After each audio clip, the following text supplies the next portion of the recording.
కొండా CLP సమావేశాన్ని నిర్వహించారు. ఈ భేటీలో 15 మంది ఎమ్మెల్యేలు, 5 ఎమ్మెల్సీలు పాల్గొని కొండా సురేఖ వివరణపై చర్చించారు. ఈ సందర్భంగా సురేఖపై కాంగ్రెస్ నేతలు తీవ్ర ఆగ్రహం వ్యక్తం చేశారు. సురేఖను బర్తరఫ్ చేయాలని డిమాండ్ చేశారు. సీఎంపై కొండా సుస్మిత చేసిన అనుచిత వ్యాఖ్యలను తీవ్రంగా ఖండించారు. ఏ సమస్య ఉన్నా పీసీసీ దృష్టికి తీసుకెళ్లాలని సూచించారు. పార్టీ కోసం వేలాది మంది కార్యకర్తలు కష్టపడ్డారని గుర్తు చేశారు. సీఎం రేవంత్ రెడ్డి విదేశీ పర్యటనలో ఉన్న సమయంలోనే ఈ తిరుగుబాటు వెలుగు చూడటంతో అధిష్టానం ఎలాంటి నిర్ణయం తీసుకుంటున్నది ఉత్కంఠంగా మారింది. సురేఖపై వేటు పడుతుందా లేక వివాదాన్ని సర్దుబాటు చేస్తారన్న చర్చ జరుగుతుంది.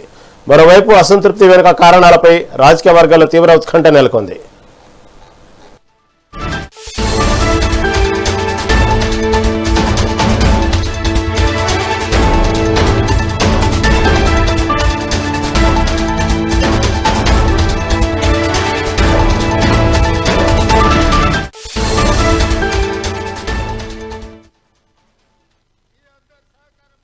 ఆశీర్వాదం ఉండాలి. నిండు మనసుతో ఏ విధంగా అయితే పరికాలలో మన్న ప్రకాశాన్ని గెలిపించిండ్రో రాబోయే 2029లో రెట్టించిన మెజారిటీతోని ఈ ప్రాంతంలో గెలిపించండి. నువ్వు అన్న మాట ఏంటంటే మా నాన్నతో కొండా మురళి గారితో అన్న 38 సీట్లు వచ్చినా 36 సీట్లు వచ్చినా నీకు ఎమ్మెల్సీ ఇస్తానన్నా అన్నవా లేదా అనేది మా కోటగల్లి మైసమ్మ దగ్గరికి రా, ఎల్లమ్మ దగ్గరికి రా, శక్తివంతమైన దేవత ఆడని అందరూ నువ్వు ప్రమాణం చేయి, అప్పుడు నేను చెప్తా. ఒక బీసీ బిడ్డకి ఒక క్రౌడ్ పుల్లర్కి ఎందుకు ఎమ్మెల్సీ ఇవ్వలేదు, ఎందుకు పదవి ఇవ్వలేదు అని నేను అడుగుతున్నా. ఈరోజు నిన్నొచ్చి నెక్స్ట్ ఎలక్షన్ గురించి మాట్లాడినావు కదా, 2 ఎలక్షన్ల తర్వాత రేవంత్ ప్రకాష్ రెడ్డిని గెలిపించాలని చెప్పినాం. రేవంత్ ప్రకాష్ రెడ్డి అంటే పరకాలకి తెలియదు, పరకాలంటే రేవంత్ ప్రకాష్ రెడ్డికి తెలియదు ఎలక్షన్ మొదట. అవునా కాదా? ఎవరొచ్చింది? కొండా మురళి వచ్చి తిరిగితే రేవంత్ ప్రకాష్ రెడ్డి గెలిచిండు. ఈరోజు 4-5 నియోజకవర్గాలలో తిరిగి ఆ రోజు గెలిపించుకున్న వ్యక్తి, నువ్వు కార్లో కూర్చోబెట్టుకొని తిరిగిన వ్యక్తి ఈరోజు ఎందుకు గుర్తొస్తలేదు నీకు? అంటే ముఖ్యమంత్రి అయితే కళ్ళు నెత్తికెక్కినాయా అని అడుగుతానా నేను. నాకు భయం లేదు. ఇవాళ పోతే రేపు 2 నాకు.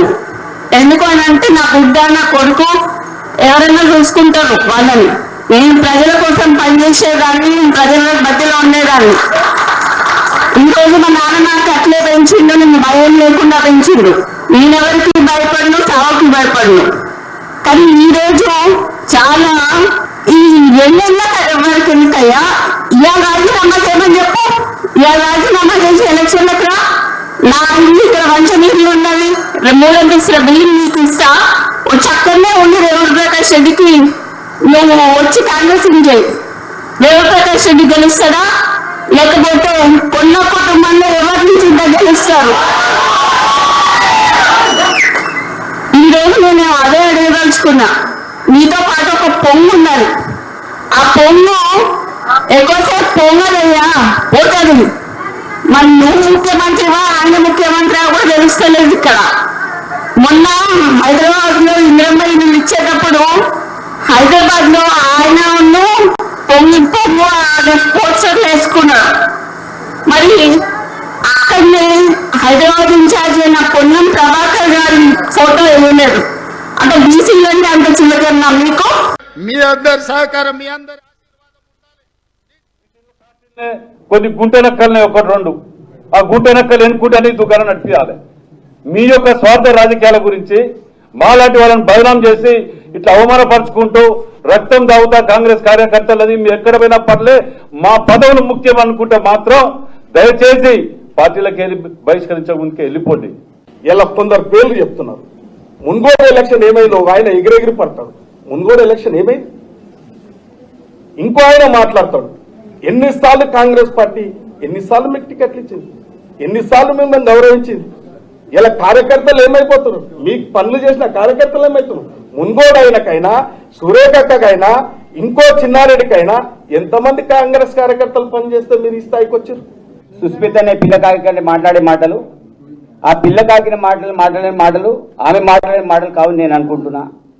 ఇదంతా కూడా కొండా సురేఖ గారే మాట్లాడిన మాటలే నేను అనుకుంటున్నా. చాలా స్పష్టంగా చెప్పదలుచుకుంటున్నాం. రోడ్డు మీద ఎవరు మాట్లాడినా వారిని కాంగ్రెస్ పార్టీ ఏఐసిసి కావచ్చు, అదేవిధంగా తెలంగాణ ప్రదేశ్ కాంగ్రెస్ కమిటీ కావచ్చు, కంపల్సరీ చర్యలు తీసుకోవాలి. మీరు ఇట్లానే చూసుకుంటా పోతే పార్టీ భవిష్యత్తులో నష్టపోతుంది. కాబట్టి ఈరోజు సురేఖ విషయంలో కావచ్చు, రాజగోపాల్ రెడ్డి విషయమే కావచ్చు, అదేవిధంగా దాంతోపాటు మన చిన్నారెడ్డి విషయంలో గారు కావచ్చు, కంపల్సరీ క్రమశిక్షణలు తీసుకోవాలి. గౌరవ ముఖ్యమంత్రి గారు కూడా మేము విజ్ఞప్తి చేస్తా ఉన్నాం. ఇట్లాంటి వ్యక్తులు పార్టీకి ప్రభుత్వానికి నెత్తినొప్పిగా తయారైనటువంటి వ్యక్తుల్ని ప్రభుత్వం నుంచి, ప్రభుత్వ బాధ్యతల నుంచి తప్పించాలని కూడా మేము గౌరవ ముఖ్యమంత్రిని డిమాండ్ చేస్తా ఉన్నాం. కాబట్టి ఎవరైనా పార్టీలో అంతర్గత ప్రజాస్వామ్యం ఉన్నప్పుడు పార్టీ వేదికలలో మాట్లాడుకోవాలి, సంబంధించినటువంటి వేదికలలో డిస్కషన్ చేయాలి.